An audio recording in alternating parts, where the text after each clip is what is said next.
Hi, my name is Jocelyn Hunscher-Young. I use she, her pronouns, and this is a training that I'm making in hopes that I can lead it with some of my colleagues around promoting multilingualism and supporting multilingual students. And this is part of my capstone project for my master's in TESOL education at Western Michigan University.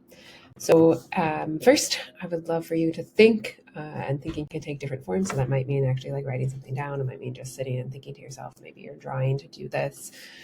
But I'd love for you to think about and try to picture or describe what your first day as a student was like in a new school. So not as a teacher, but as a student, what was your first day of school like when you went to a new school?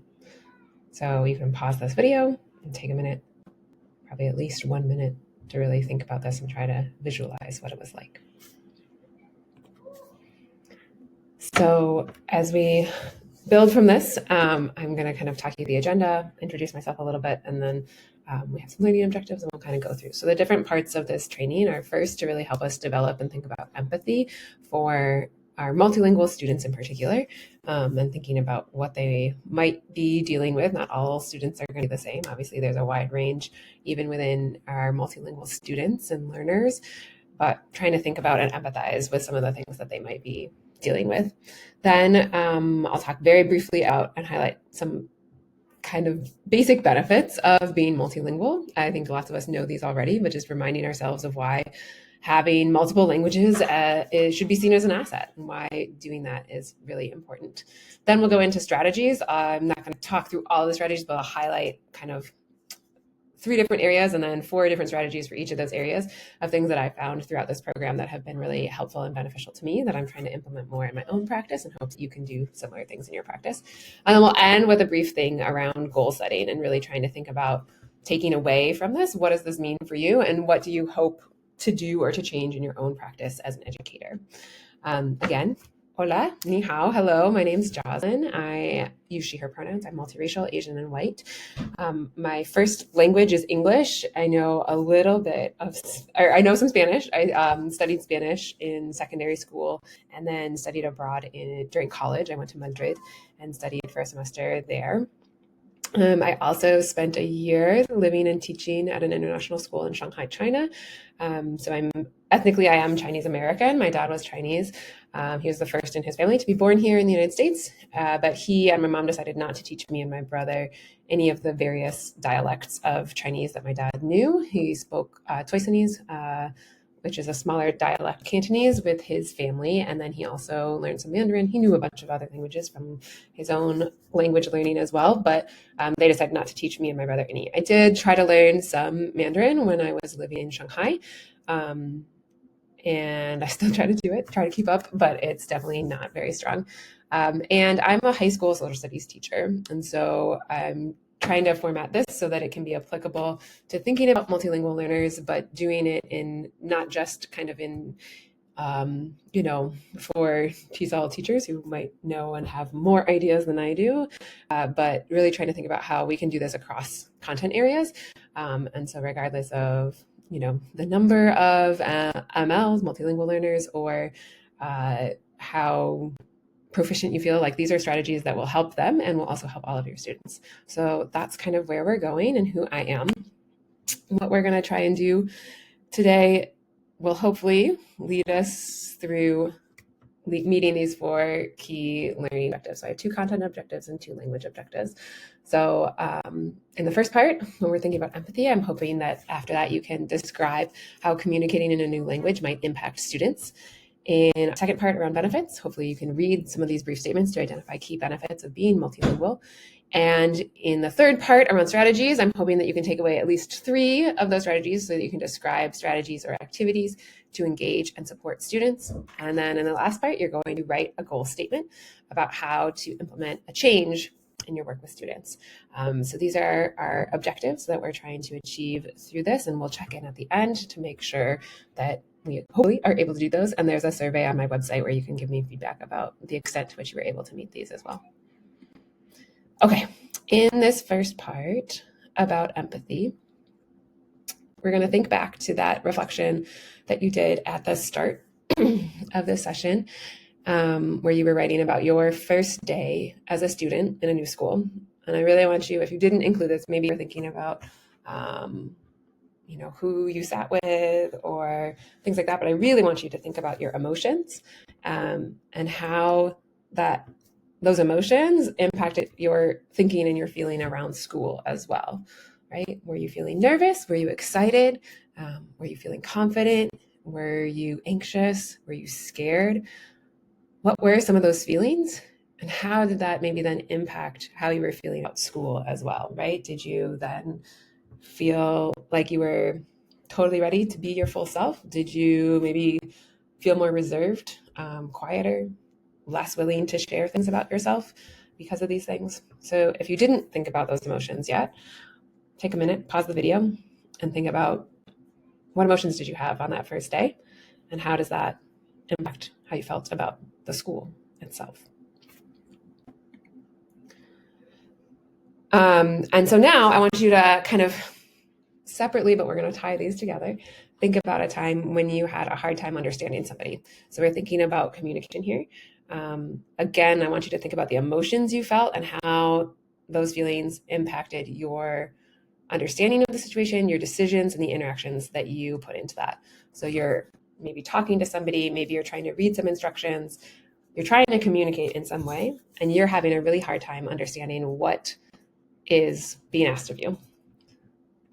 Maybe you feel frustrated. Maybe you get angry. Maybe you shut down. Maybe it's in a situation that feels very high stakes, and so you get scared, right? Or anxious that you're not understanding, and so that then will have an impact on you. And think about how that makes you respond. So again, take a minute, pause the video, add to your reflection, your writing, your drawing. How does this challenging communication impact what you're doing? Okay, and now we're going to watch a video that I hate watching because it was really hard for me to do this. So in this video, this is at the end of one of my very first class in this TESOL Master's program. We were tasked with trying to learn a language, trying to learn a new language, spending a few, as much time, 20 minutes or whatever that we could a day, trying to learn this for a few weeks. And then we had to try and communicate with a native speaker of that language. So I decided to try to learn Korean, and I did Duolingo. I listened to podcasts as I was walking the dog and would try to repeat words out loud. And those were my main strategies. I didn't have anybody locally I probably could have found somebody, but I didn't have anyone immediately available locally that I could try to practice this with. And so in the end, I ended up speaking over Zoom with one of my husband's friends who is Korean and lives in Seoul now. And so I'm not going to play this, but you can actually, maybe I am going to play this. And then we'll just watch a little bit of it so you can see just after a few weeks of me. And I felt like I was really nervous, but I also was like, I know it should be okay. But you can watch me struggle and try to laugh about it and fail. And so as you're watching, I want you to think about how communicating in a new language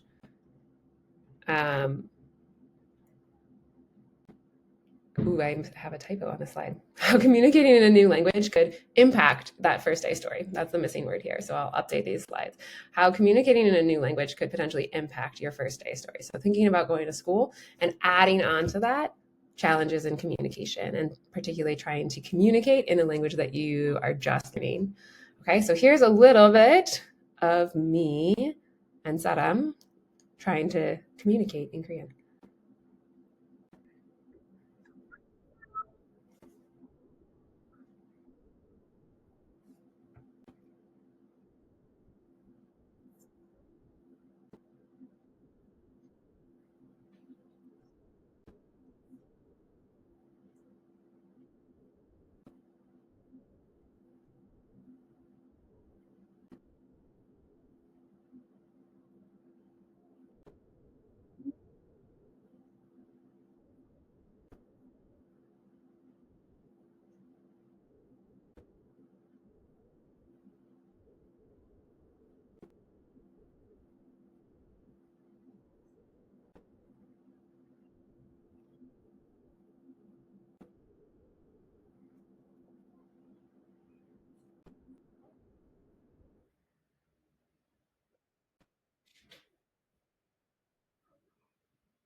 Okay, so you can see in that video how hard it was for me to communicate. And that was even with me having time to think about and prepare what I was trying to say, let alone having something come at me without having time to think about, like, okay, what do I already know? How can I say it?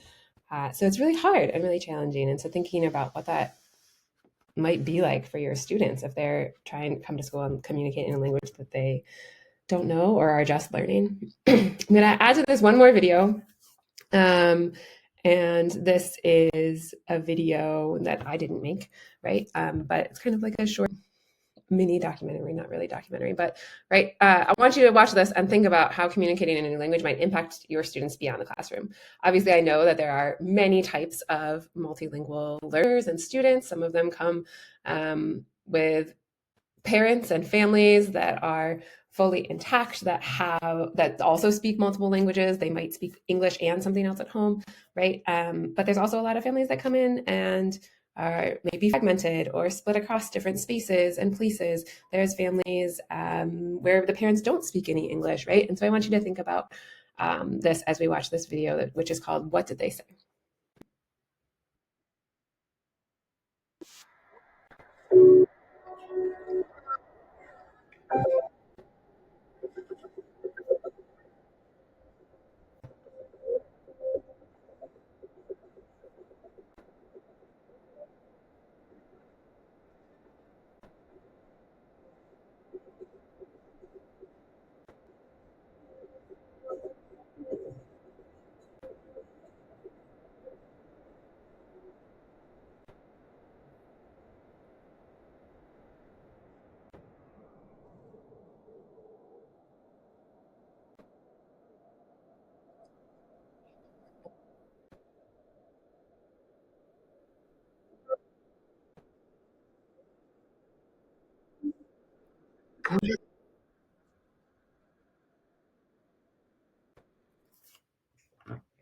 So again, take a minute, think about, right? Reflect.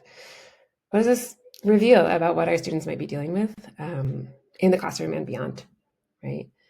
What else does that mean for how they might be interacting? What else do they have to take on with their families outside of school? All right. So if we were doing this in person, I'd have us kind of pair up after we have a chance to think, right? We'd do a think, pair, share to get us to kind of think about this. But this is the point where I really want you to think about describing how communicating in a new language might impact your students, right? So think about what stands out from maybe those two videos, both mine, where I'm attempting to speak in a new language, as well as that "What Did They Say?" video that I just watched. How do those things complement or complicate what you already understood about what a first day of school could be like for someone? And think about, why is it important to think about these lived experiences, especially for our multilingual and English language learning students? So again, you can pause the video, take a minute, write this down, kind of reflect on it. Checking in with our agenda. So that's the part where I wanted us to really think about and try to empathize with our students about this, right? Now I'm going to talk very briefly kind of about some of the benefits of being multilingual and why we should encourage our students to be multilingual. So when we have people coming in, we want to make sure that they do learn English, since that's the main language that we're communicating in our schools and in the United States for the most part. But we want to also make sure that they maintain the other language or languages that they speak. And there's several reasons why we do that, right? So I've been using some of these words already, but I want to just kind of stop for a moment and make sure that we're on the same page with these. So I've been using the word multilingual, or words, multilingual learner, or ML, a lot. This is like the currently preferred term to talk about students who are developing proficiency in multiple languages. And it's preferred because it's kind of more inclusive than English learner and some other terms that we have. And it's asset focused, right? It kind of is promoting being proficient in multiple languages. It's not centering English. It's really saying, like, you are an asset because you speak more than one language. So ML, or multilingual learner. In English learner, or EL, is the term that's still typically used in federal legislation. So a lot of school districts and things like that will still use EL because that's what's required in different laws and for grants and things like that. And so it's in a lot of kind of the formal documents of this. And it's talking about those same people, right? The students that are learning English, but I don't like this term as much because it's entering English. And we really want to focus on understanding that, yes, English is important here in this context. And so is having so many other assets and being able to speak in other languages. The other term I'm going to highlight is newcomer. So this is the term that's for any foreign-born students and their families that recently moved to the United States. They may or may not be multilingual learners, but this is important to think about in terms of also understanding the cultural implications and impacts of this. So thinking about how there's a lot of cultural nuance and expectations in our schools as well and in life, right? And they're going to have to adjust to those things. And so kind of adding that, layering this on top of also being multilingual can be really important. And there's a link down here that'll take you to a website that has some of these definitions as well as more terms and words that are connected with this.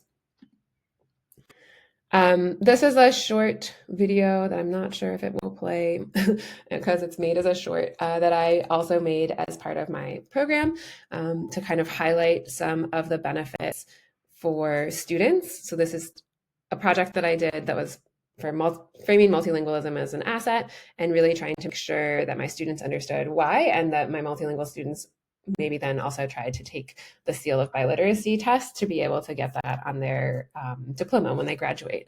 So it looks like the video's not going to play, probably. And so the link is in here. It's also on my website, and I will, the next slide shows the 5 things that are in it anyways.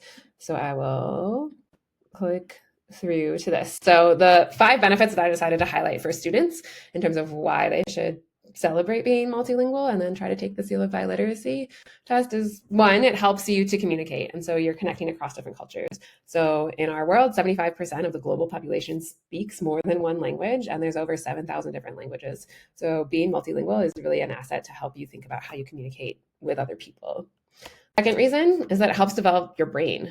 So there's been numerous studies that show that being multilingual can delay the onset of diseases like Alzheimer's and dementia by as much as 5 years. And these brains of people that are multilingual might also be better in terms of executive functioning, problem solving, and focusing, because having to figure out which language you're using and how you're going to use it helps you to filter out irrelevant information. Third one, it can help you professionally. So I teach high school, right? So getting my students to think about what they're going to be like in the job force is also important. And so there's a recent study that shows that multilingual employees make between 10 and 50% more than their monolingual peers, people that only speak one language. And it also makes you more flexible and able to go to other countries or, work within different jobs in a company if you're able to speak more than one language. Number 4, helps you travel, right? So a lot of my high school students do, right? When you're an adolescent, you want to leave a lot of times and go off and spread your wings and do your own thing. And so when you learn in multiple languages, that means that you're able to have access to many more places, including places within the United States, whether that's getting through customs, haggling with somebody to get the best deal on something, asking for a secret menu at a restaurant, right? Knowing another language can really help you to do that.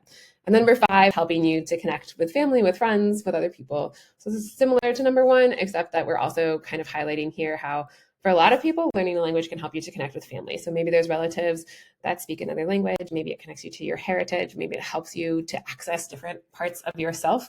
And so really thinking about how this helps you to connect is also really important.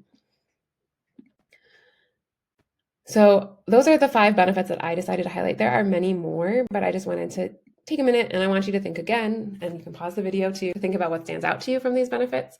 What are the other benefits that you might know about why being multilingual is so important and so helpful? And then how can you use this to promote multilingualism with your students and families, right? When you encounter students, especially adolescents, who might be like, I just want to speak English, I just want to fit in, right? I don't want to stand out. How can we help them to see the benefits of being multilingual and why it's good maybe to be different than their monolingual peers? And so hopefully now you can have read those brief statements to identify some of the key benefits of being multilingual, and you're able to then think about, what does this mean for me when I have a student who speaks another language? How can I help and support them, right? Or convince them that it's worth maintaining their first or other languages that they speak. All right, we're done with those first 2 parts. This is the main part that hopefully is exciting for teachers thinking about strategies. So I'm just highlighting some. There's a whole lot more, and then we'll move on to goals. So in looking back at lots of the work that I did for this TESOL program, I noted the importance of many things, but these three things that really stood out to me that I am personally trying to do more of in my classroom as well.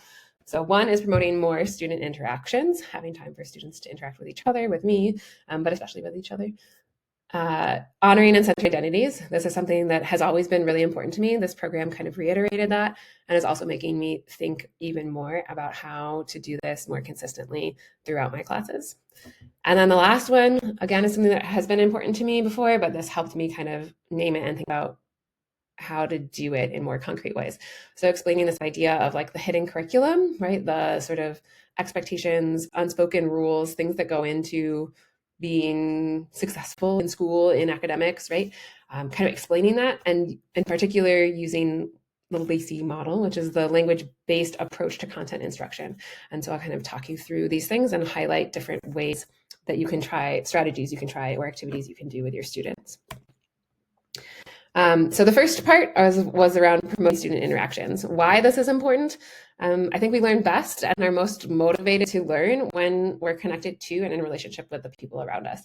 And so there's lots of readings and studies that go into this more. And if you reach out, I'm happy to send you some of the things that I read in this program that helped me to center this. But it's really important, right? We know that change and learning happens when you have a good relationship with someone. Also, we know that language learning, right? So for centering our multilingual learners, we know that language learning happens best when we're interacting, right? You need to have that time to practice. And that's what I was missing, right? When I was trying to speak Korean with Zaram, it was like I had done podcasts, I had practiced on my own, but I hadn't done the interaction. And so that was really my first interaction time. And so you can see how much I struggled, but I needed more of that practice and that interaction to be able to succeed and to learn Korean better, right?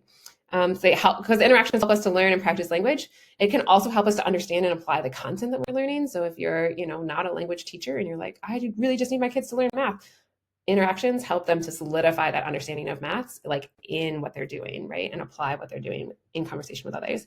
And then it can also help us build our social and emotional learning skills as well, right? When we interact with others, we have to think about our self-awareness, our awareness of others, how we're navigating those relationships and situations. And so those skills also build, which is all really important. So my kind of key ideas and takeaways for us as we go on this are to reduce some of that sage on the stage time, right?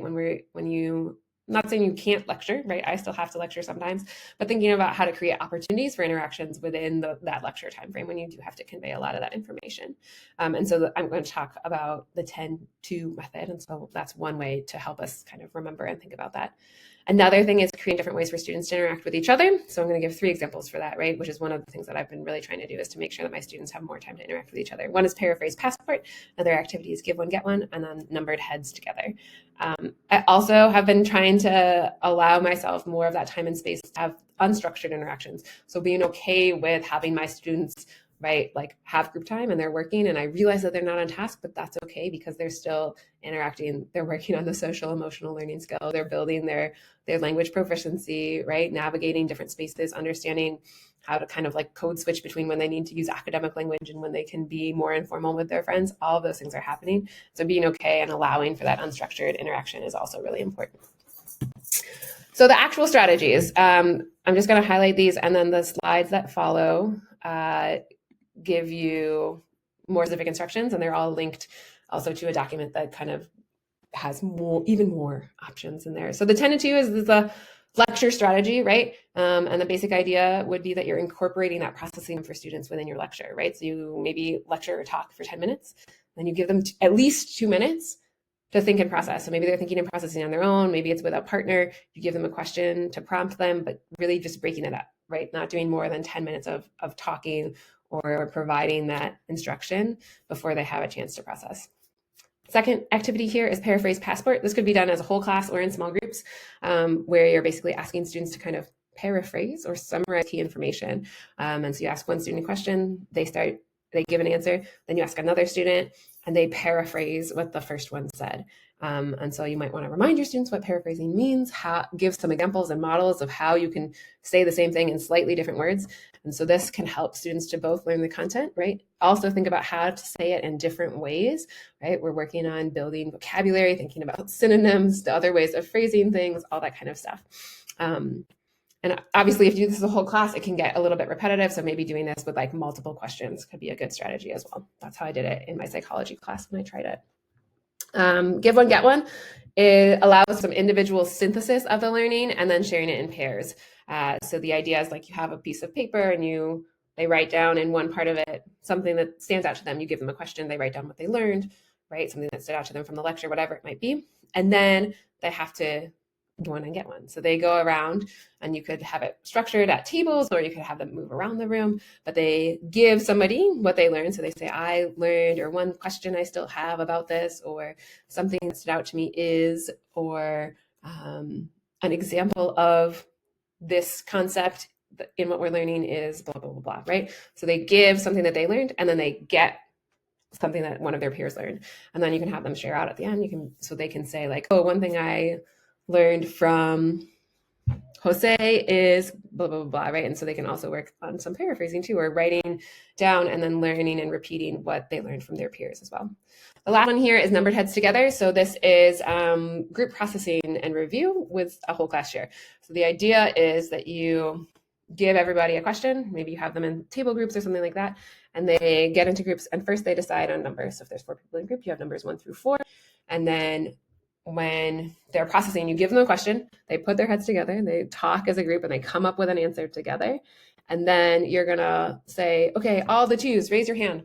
Everybody that's a 2 is gonna raise your hand, and then you'll have a few of those students share out what their group answer is. So this is helpful because it allows for that interaction time in small groups. It gives students a chance to really to have that group knowledge building and interaction. And so it can be especially helpful where students are maybe like not as secure in an answer. They would feel more on edge if they had to give their own answer. But in this, they have a chance to build that answer as a group first, and then they can share that out, right? And so it could be that they share out by saying it. Maybe you have whiteboards where they can write it down to help support that too, right? So these are, again, explained on the next few slides, and the link to the resource where these ideas came from is also on here.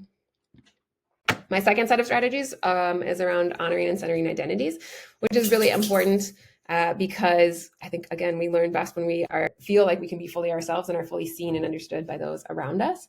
That allows us to push ourselves, to challenge ourselves, and to be brave in different spaces. Sharing these identities can also help to connect cultures and languages. And so promoting multilingualism as an asset is key in this part too, and helping us to understand different things. And then sharing about identities and cultures helps us to understand and build empathy for other people as well, right? So building on those social emotional learning skills too. How to do this, right? It's important to dedicate time for people in the classroom to know and to share with one another. So I'm going to look at Trainwreck or Fruit Salad or Great Wind Blows. There's a lot of names for this game or activity, as well as trade cards. And then I also think it's really important to honor and celebrate and normalize multiculturalism and multilingualism. So like there's a couple examples of how to do this at different points or at the start of the year, right? With thinking about sharing names and name histories and creating an I am poem. But you can do this even in just kind of like normalizing multilingualism, right? So normalizing for students when you go through vocabulary and you're like, oh, how do you say this in whatever languages you might have present in your classroom? And helping students to recognize that's a really big asset, making those connections too. And this also then helps to like promote further learning too. You can bring in families or community members to share about different things, and that helps students to see how they're learning and their connections to culture and identity help to connect those, to connect them with people around them. The strategies I picked for this are, again, Fruit Salad or Trainwreck, or the Great Wind Blows. Basically, you set up a circle of chairs. So you got to move all the stuff to the side. And then you have one fewer chair than the number of people. So I usually volunteer to start in the middle. And then it's really designed to help notice similarities between each other while also getting students up and moving. So I'm in the middle of the circle. I'm going to say my name, and then I'm going to say a fact about myself that's not obvious. So not that I have dark brown hair, or anything like that, right? Or that I have my ears pierced, I'm going to say something that is less obvious about myself. Okay, so in fruit salad, I'm going to say that thing. And then after I say it, anyone else in the circle who's sitting down in these chairs, if they share that thing, they're going to get up and they have to switch chairs. They can't just move to the chair next to them. They have to get up and move. So you probably, depending on the age of your students, want to also maybe establish some ground rules around pushing, running, things like that. But so I'd be like, my name is Jocelyn and I have an older brother. Anybody else that also has an older brother is going to get up and move. I'm also going to try and get a seat. So hopefully I get a seat and then there's somebody new in the middle, and it just kind of continues until you tell it to stop, right? And we're noticing these similarities. We're sharing things about ourselves. And especially if it's at any point in the year, right? Like you're still practicing names and putting names to faces.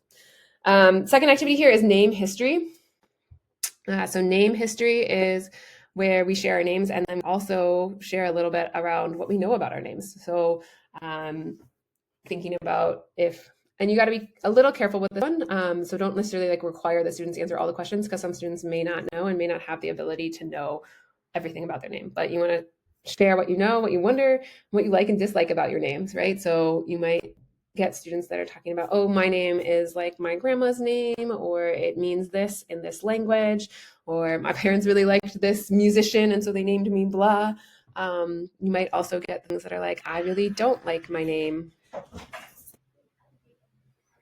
And so the idea of sharing these histories or the stories that we have, you might get students that are like, I really like my name, or I hate it when people mispronounce my name, or whatever it might be, right? That helps us to build those connections and to also understand more of where we come from, right? The I am poem is the third strategy here. There's lots of different versions of this, so I highlight one example of a format for that in here, but there's way more that you can find online too. But the idea here is for students, again, to share some things that are important to them. So it guides students through kind of creating this 4-stanza poem, where you can, you're writing about where you're from, people that are important to you. You're listing sounds, foods, right? Sayings in your family, things that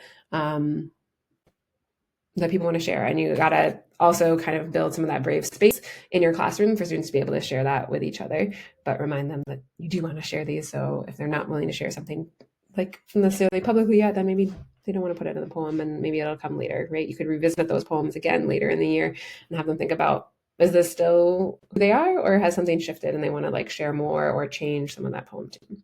The last one is trade cards. So this one is also just getting to know each other in different ways and also increasing some interaction. So in this one, the idea is that you give everybody a piece of paper or a card. You have them write as legibly as possible a question that they want to ask their peers. And I would provide some examples of what those questions might be, get them to dig a little bit deeper and to know each other a little bit more, right? So it's not just what's your favorite class, but you could ask that, but then say and why, or what interests you about it, right? What do you like about doing that? Is it that you're physically active? Is it that you're asking questions, or what is it about that class?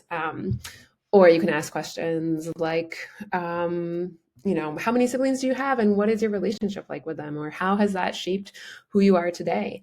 You can get them to think about what do you want to do in the future and why? Right? Those kind of questions. So getting them to be a little bit deeper so that we can know each other a little bit more. And then the idea is just that you kind of find a partner. You can decide how you want to structure that. They could be lines. They could just be moving around the room.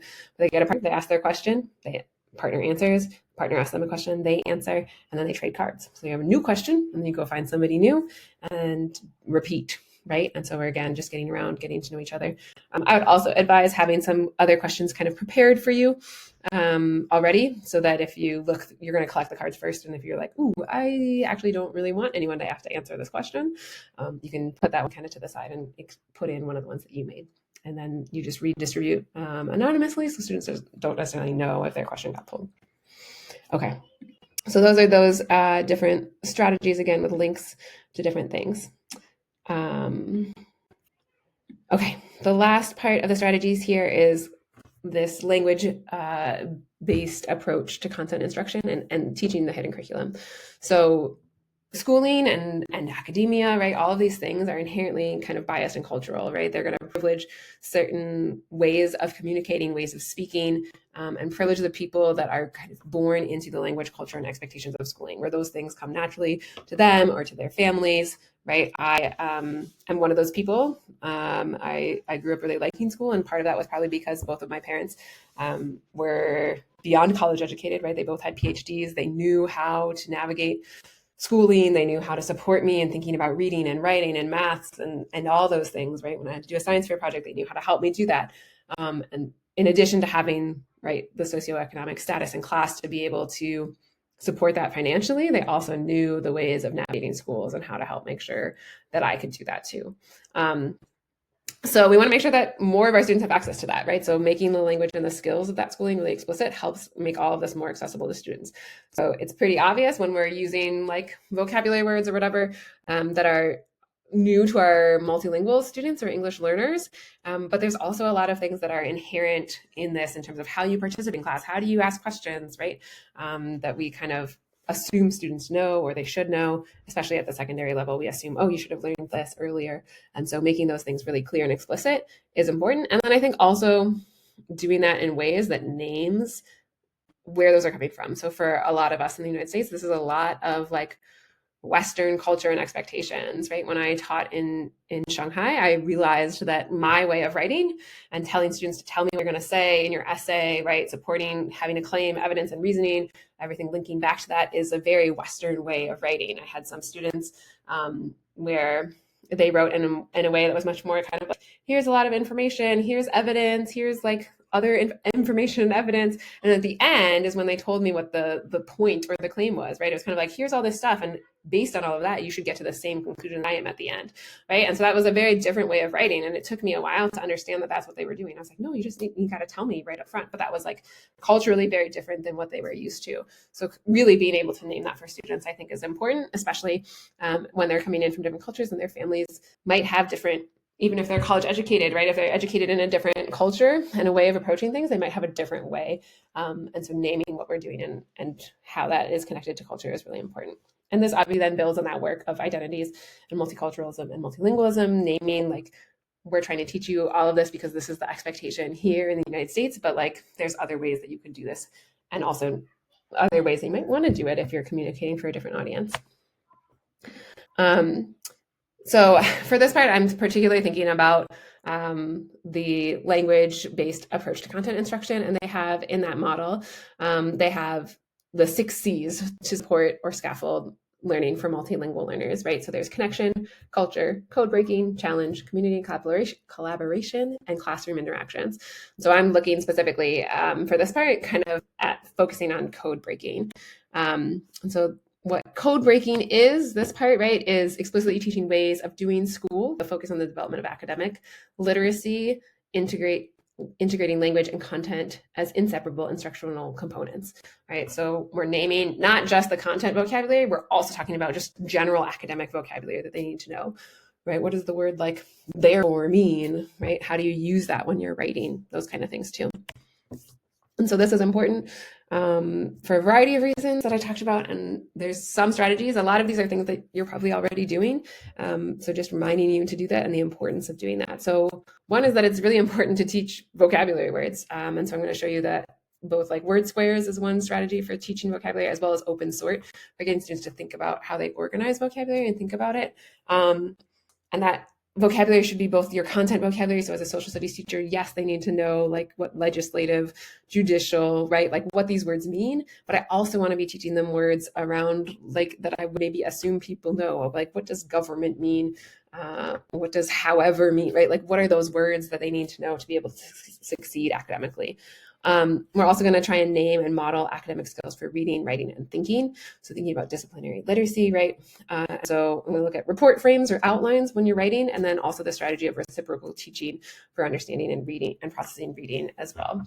But really, I think, as I mentioned before, explaining those cultural norms and expectations helps to build on our understanding of and empathy for others, and also recognize where we exist within this global world as well. So these 4 strategies are, again, 2 for vocab and 1 for reading and 1 for writing. So the vocabulary strategies here. Word squares is basically, again, you can give them a piece of paper, a smaller note card, whatever it is, divide it into 4 quadrants. They write the vocabulary word, in one, and then you can decide based on the age level of the students what goes into the other 4 categories. So it might be that they have the word, then they have the definition, maybe they have synonyms for it, maybe they draw a picture of it, maybe they have synonyms and antonyms, maybe they use it in context, maybe they make connections to other key concepts, maybe they're translating it into another language, right? But so they're making these cards for each vocabulary word. And then you can also, right, you could like fold them to make them into flashcards later. You can have them build them as a class. You could review them at various points.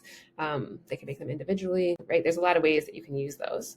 Open sort is a small group vocabulary sorting activity. So in this one, you make like vocab cards or words, and you hand them out, right, a set out to each group.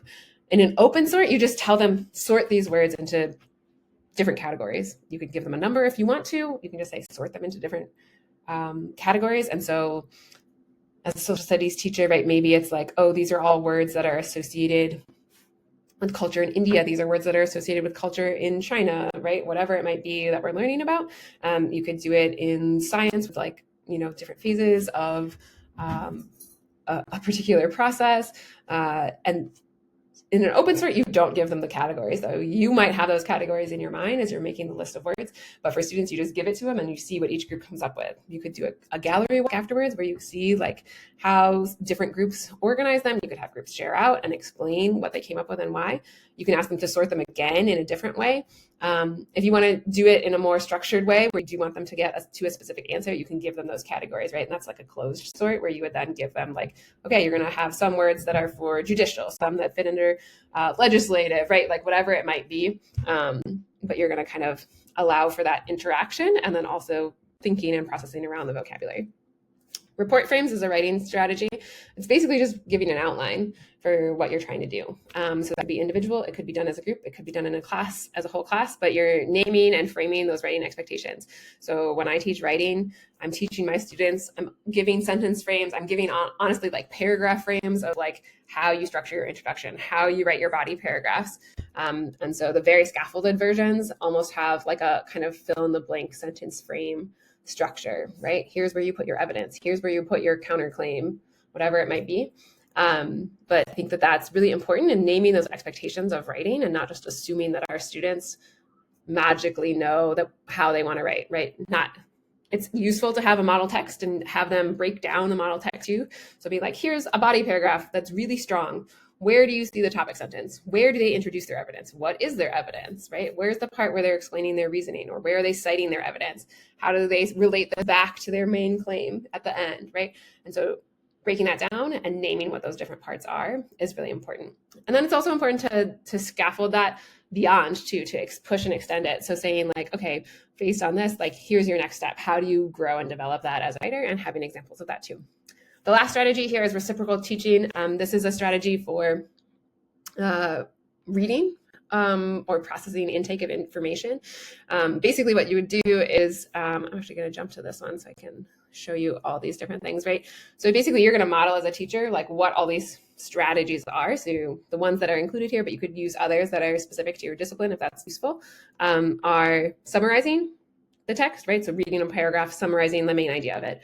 Clarifying, so being like, okay, this part means blah, blah, blah, blah, blah, right? Clarifying how I know that, or where the information is coming from.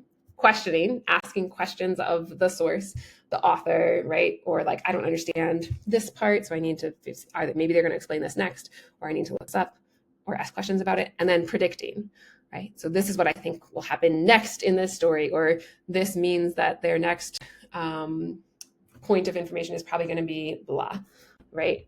Or here's the outline of where they're going in the rest of this.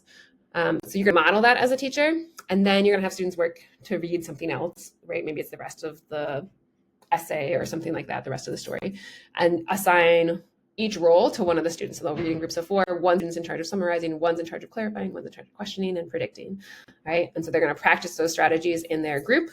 They'll maybe annotate the text as they do that in a group, and then allow them, as you go through the unit, the reading, whatever, right, to rotate roles. So they practice all of those. And that really helps them we're naming what those thinking strategies are that we kind of inherently assume people will have. Okay, so those are 12 different strategies, four for each of these three things that I think are really important, right? Around student interaction, honoring identities, and teaching that hidden curriculum. So pause the video, right? Think about what stands out to you. What are some other strategies that you already use for this? And how can you see yourself using these in your interactions with students? We've made it to the last part. This is our goal setting part.